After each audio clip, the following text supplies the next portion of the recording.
Miserbato na ang sirena sa mga truck sa bumbero alas 6 kaganyang buntag dinhi sa among probinsya. Nagpahibalo nga kung dili kita mag-amping, moabot sila sa ato mga portahan ug duna nay problema. Sayong mituyok ang mga personahe ug miyembro sa Bureau of Fire Protection. Sa kadalanan, pinaagi sa motorcade aron pahinumduman ang katawhan nga karong bulana atong gisaulog ang Fire Prevention Month dinhi sa among lungsod sa Bansalan nganong gikinahanglang magpahibalo sa katawhan.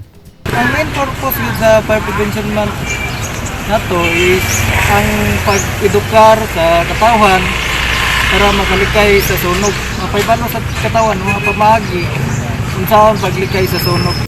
Sa ilang pagtuyok, namutang usab sila o mga tarpaulin sa tibok probinsya ug nagpahigayon og information drive sa mga komunidad. Samtang sugod niadtong Enero 1, 2022, duha ka kaso sa sunog na ang natala dinhi sa lungsod. Niadtong tuig 2021, nakatala ang lungsod sa Bansalan og 16 ka fire accidents. 8 niini ang residential, ang uban nasunog nga poste sa kuryente ug mga sakyanan. Sa 8 nga nasunog nga balay, usa lang ang totally damaged og 7 niini ang partially damaged. Usa sa 8 ka balay nga nasunog ang gipanagiyahan ni Nanay Caridad Sige nga taga Poblasyon 2, Bansalan. Duha ka bulan ang milabay, akong gibisita si Nanay Caridad. Iyahang gisaysay kanako nga nakapatindog na siya og balay sa tabang sa iyang anak og pipila kadunay malumong kasing-kasing nga mihatag og ayuda kaniya. Tungod sa iyang kasinatian, dunay leksyon nga ipaabot si Nanay Caridad kanato.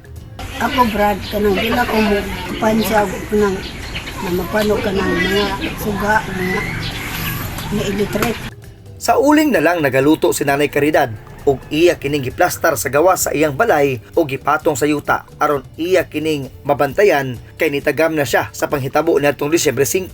Sukad sa bulan sa Enero, duha kasunog na ang natala dinhi sa lungsod. Tambag sa BFP Bansalan ngadto sa katawhan aron malikay sa sunog. Dili na to pasagdaan na to mga appliances nga nakasaksak or naka-on dira kung mahawa ta sa to ang panimalay. So kay sagaran sa mga narespondihan nga mga sunog kanang mga gipangbiyaan nga mga appliances. Sa ilang pagsaulog sa Fire Prevention Month, gipaambit kanato sa taga Bureau of Fire Protection. Ang ilang tema sa pag-iwas sa sunog, hindi ka nag-iisa. Bot pasabot, kinahanglan mag-igmat ang tanan kay ang sunog sa atong palibot dako og epekto sa atong mga komunidad. Ronnie John Otero, Newsline Philippines, Province of Davao del Sur. Stay safe.